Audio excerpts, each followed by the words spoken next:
அஸ்ஸலாமு அலைக்கும் வீவர்ஸ். இந்த வீடியோவில் நாங்கள் பார்க்க போகிற இப்போ பெண்களுக்குரிய சட்டங்கள்.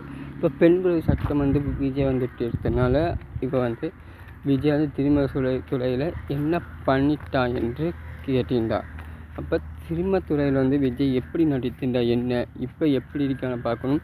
ஆனால் விஜய் சினிமா துறையில் பணத்துக்காக நடித்திருந்தார். இப்போ மக்களுக்காக இயராக அவரை ஃப்ரெண்டுக்காக இல்லை ஃப்ரெண்டான நடிக்கிற மக்களுக்காக அவர் பொதுவாக செய்ய போகிறாருன்றான்.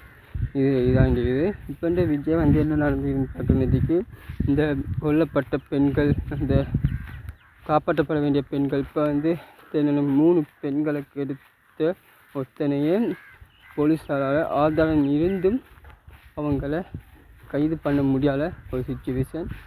இன்னமும் மேலுக்கு தப்புக்களை செய்து கொண்டு போனால், அதனால் ஒரு பெண் என்ன அப்படி செய்ய பார்த்தான்னு சொல்லியும் அந்த பெண்ணையும் சாட்சியை ஏற்றுக்கொள்ளப்படலை. காரணம், கெடுக்கப்படுறதுக்கு முன்பு காப்பாற்றப்பட்டுட்டா சொல்கிற இதனால் இது என்னங்க, கெடுக்கப்பட்டா காப்பாற்றப்பட்டுட்டா, அவன் கெடுக்க போனோம் இல்லையாண்டு ஒழுங்காக நியூஸ் இல்லையா? இது என்ன கோர்ட்டு? எனக்கு ஒரு ஜாலியாக இருந்துச்சு.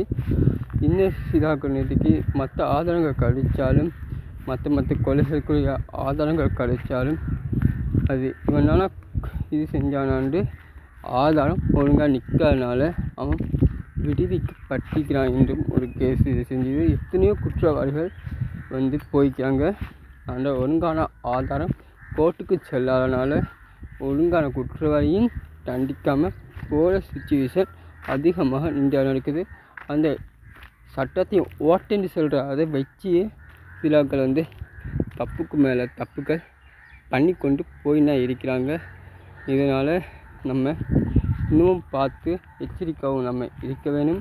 அதுபோல் உங்களுக்கு எப்படியான நியூஸ்களை போடணும்னு சொல்லி அடுத்த வீடியோ தருவரை நான் உங்கள் ஃபஸ்ட்டு. அஸ்ஸலாமு அலைக்கும்.